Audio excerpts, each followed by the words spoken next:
Welcome back to the SA Sports Show. We're back down here at the Tonsley 24/7 squash court. Today we've got Alex Ryan from Good Start Psychology. Alex, thanks for coming in today. Thanks for having me. We're going to talk a little bit about the performance zones that athletes want to get into when they're playing. It seems to me that most people tend to perform better when they're in a certain level of fired upness. Yeah. Can you sort of explain in psychological terms what that means and what's going on? Well, basically, the zones is a way of understanding your energy levels. So when you're starting in a green zone, that's a happy and relaxed zone. And then when you're going up the zones, you're going up to a yellow and a red zone. A yellow zone is sort of a zone where you've got performance, a bit of anxiety or nervousness when you're going and playing a sport. You're preparing for maybe a big match. And then the red zone is when you've overshot the mark and your energy levels are too low. So, and the other thing is there's another zone down at the bottom, the blue zone, when you're actually too flat. You might be tired, you might be drowsy, fatigued mentally or physically. So basically, when you talk about getting into a fired up zone, you're talking really not just being in the green zone, but going a bit higher than that and getting energy levels up a bit, but not too far. Well, different people have different indicators. What kind of things, if we're a coach or a parent or even a teammate, what kind of things can we look for physically that will give us an indicator of if the people are in the right zone? Well, I don't know. I mean, basically looking for body signs, aren't you? So you're looking at whether they're preparing properly, how they look, whether they're slumped, whether they seem alert, whether they are sort of going through a routine and trying to get their energy levels up. I mean, you can read that when you have players, don't you? You can tell whether their energy levels are up or down. Yeah. Is that right? Yeah. So, I mean, it's hard to say because everyone's different, you know, like every athlete would be different. Yep. Some people, like if you looked at someone like Rami Ashur, like he's quite relaxed, he looks relaxed, but he's probably on the inside, he's really fired up. So it's a bit hard to read at times, but, you know, that's really up to you to work with your athlete to try and work out what zone they're in and what's the best zone for them to perform at their best. Okay. Yeah. So in a sport like squash, you're both on the same sort of side of the court. You're both running around, quite physical. Yeah. There is physical contact. The referee can get involved too. So there's a lot of tension in there. Yeah. Are there some little tactics, strategies, processes that we can help people out with to actually help regulate their zones? Like, for example, Rafael Nadal will pull a wedgie out, play with his hair, sniff his finger and do something else. Maria Sharapova won't step on the white lines when she's playing tennis. They're not just random things that happen. No. These are processes these people have put in place. Obsessive compulsiveness. Is that what it is? Okay. What kinds of little habits can we help our teammates, athletes develop? What are simple things and what do those things do? How do they regulate what's going on if they're in the wrong zone? Well, basically it's like a ritual, right? So you do a ritual like Rafael Nadal pulls his pants out of his bum because he's obviously a bit nervous. It's like a tense time in the match, you notice that? Yeah. So you need to develop a ritual. So you try and get your athlete to work on a ritual that actually calms them a bit and puts them into a centred focus state, not be distracted by something that might be happening around, like the player trying to get them off their game. Yeah. So a ritual can actually make an athlete become a bit more mindful of that specific situation and not what's going on around them. That's right. So it's really about something mindfulness or taking them out of what's happening around them and just thinking about something separate. Yeah. Totally. So it's trying to get him back into the present moment a bit, not worrying about what just happened. The guy bumped into me, so therefore, I'm a bit upset about that, or sort of like, he's trying to get a bit angry or frustrated with it. Yeah. So basically, that ritual would sort of get the person back to what their task is on the day or in that moment. Okay. Their game plan, so to speak. And not worrying about what could happen, like meaning making things happen in their mind that may not happen. So. Yeah, that's right. Yeah, keep them in the present moment, not worry about the result or, what's going to happen, what happened in the last point, what could happen as an end result. Okay. Yeah. All right, some great advice. Thanks for coming on today. No worries, thank you. Back to you guys in the studio. Yes, thanks for staying with us on the Sports Show, Will Baz. The word gets thrown out a fair bit, legend, elite and all that stuff. But our next guest, Peter Darley, 206 games with South Adelaide, 13 games for South Australia, captain from 67 to 71, premiership in 74. There is nothing the man didn't accomplish, and perhaps is one of the greatest footballers we've had in South Australia, but certainly the greatest that South Adelaide have ever had. Now, Dales, I'm making you sound pretty good, mate, and I appreciate you coming in. That's a build-up, Dales. It is indeed. I'm not sure about the greatest that South Adelaide's had, but we certainly have had some good players there, and I'm privileged to be considered in that lot. Oh, no, Jimmy Dean you're and well in there, mate. Mark Navy. Jimmy Dean, you had a couple of goals. But you know, when it's easy for me just to tout them out quickly, that's over a fairly extended period of time that number 16 has graced the footy grounds and done it exceptionally well. Even in your last year, coming back from a cartilage injury, back then that was seen as a major one, led the club in goal kicking. So Yeah, I think I kicked 72 goals. The league game, the clubs these days only even kick 72 goals in a year. So I think I might have missed a few too. Let's go back to the start. Not all the way back, but Prince Alfred boy, and then you're at school, still a scholar, and you start playing your first game with South Adelaide. Can you remember your first game with the Panthers? I can. It's about one of the few games that I can recall playing in my career. I left school in 1962 and played 2 games. One against Norwood, and I stood Peter Aish, which was the first game, and I think I kicked 2 goals on him. Wow. And the second game was against Sturt, and then of course I left school. But it's rather interesting because I never really understood what league football was as a kid. And I think I followed Glenelg, and all of a sudden these talent scouts grabbed me at Glandor Oval and said, "Do you want to play footy for South?" And I said, "Yeah, well, as long as I can get a game on Saturday."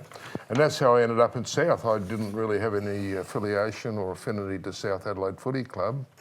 But it turned out to be a pretty wonderful experience, and it was a life-changing 10 or 12 years, 15 years, whatever it was that I had with them. I was looking forward to catching up with you today, Peter, again, and I seriously was, because I got a bill here. A bill? From my therapist from 1964. Yeah? Yeah, well, I had to seek therapy after that one, mate, 64. That 64. What an amazing year that was for South Adelaide. That's a bottom to top. Yeah, bottom to top in 1 year. A lot of people ask us about it and how do you assess it and how do you explain that the side can be bottom 1 year, but it just happened. There's no explanation other than the fact that we had a coach in Neil Curley who came along, and he moulded a group of blokes that he obviously thought had talent, and they certainly had discipline because he demanded discipline, and they were disciplined enough to respect Curley to produce I mean, all I can remember is that Curls came to South Adelaide Football Club and transformed our way of thinking. I think we all had the ability to play the game, but he transformed us into learning how to play the game as a team. And it was, keeping in mind that I'd only played really 1 full season, so I didn't understand it. All I wanted to do was play footy on a Saturday afternoon. I didn't care about training. I was not the best trainer, and but for some unknown reason, Neil had the ability. Had a couple of blokes around him. Had a bloke called Joe Deemel that was our fitness coach. Now, to me, he was a bit strange because he had us running up stairs and through sand hills, and I didn't see too many stairs in the middle of a footy ground, or not too many sand hills. Great point, Peter. That's a great point. I love that point. But it was all part of the discipline. It was all part of it, and then it became a bit of a contest between the players who could run up the stairs quicker than the bloke before or after, and it was all timing and jumping over skipping ropes and things. All new to me. Mind you, I was only young, and I was basically pretty new to the other blokes as well. But he was able to maintain and build a team. That's what he did. But there was no recruiting. I mean, there wasn't major recruiting for South Adelaide to win a flag. It was the same group that finished bottom. Exactly right. It was amazing. Yeah. It was an amazing turnaround. Yeah. Okay, you beat Port in the final. Well, terrific. It's good that you've let it go, Baz. You've let it go, yeah. No, I'm not bitter. I'm not bitter. Shouldn't No, don't get me wrong here, mate. Did you pay the therapist? No, I've been waiting for you, mate. I've been waiting for you. But it was just one of those Cinderella years, wasn't it? It was just an amazing year.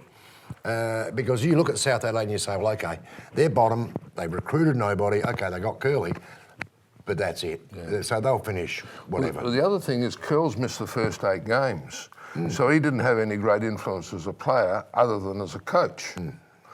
And that was rather interesting because he was able to build the players as a team without him actually participating in that team. And as a mentor of the players, and he understood the players, he talked to the players. There's a lot of stories going around about Neil Curley, but I mean, I found him, and he still is to this day, a good friend and a good person. And they reckon he's still got his first quid. That's not true. He used to take us into the pub and we'd have a drink on a Thursday or a Friday night at a meeting. There was never any of those restrictions. I mean, we had to moderate it, what we did. or some of us had to moderate it, but without him playing in the side, it was a pretty good achievement that he was able to build that team in those first 5 or 6 games to be a winning side, and that culture. And of course, when he came back in, he was never a tough player. He was always a tough player and a fair player. When I say there's a lot of stories going about, they reckon that he was deliberately went out to stop people. Well, that's not the case. He'd go for the ball, and if somebody was in the way, bad luck. Yeah, that's Curls. Did you play against anyone tougher than Curls? More than likely did. There were some dirty players out there. No, they're legitimately tough, not dirty. He was there's tough. quite a few players out, and that's the difference between the game today and the game when we played. When we played, it was football. Yeah. Now it's handball. I don't know what you call the game today. It's pretty pathetic to me. But we actually played the game, and we'd all expect a biffin or in going for the ball.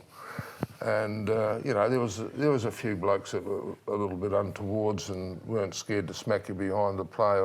That was all part of the game. We all took that, and we'd go and have a beer afterwards or a soft drink. Mate, you talked about Curls coming into coach in '64. So you were captain at the start of that period. Then Curls came in and coached, but then you took over and coached 67, 68, 69. Played and coached. How difficult to do that?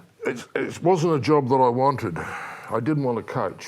All I wanted to do was play. I hated training. All I wanted to do was play footy on Saturday when I could. Now, I missed 65 and 66. I missed 2 years. I had cartilages out. And I thought my career, I didn't care. I went up the bush and wool pressed and worked in the sheds and what have you.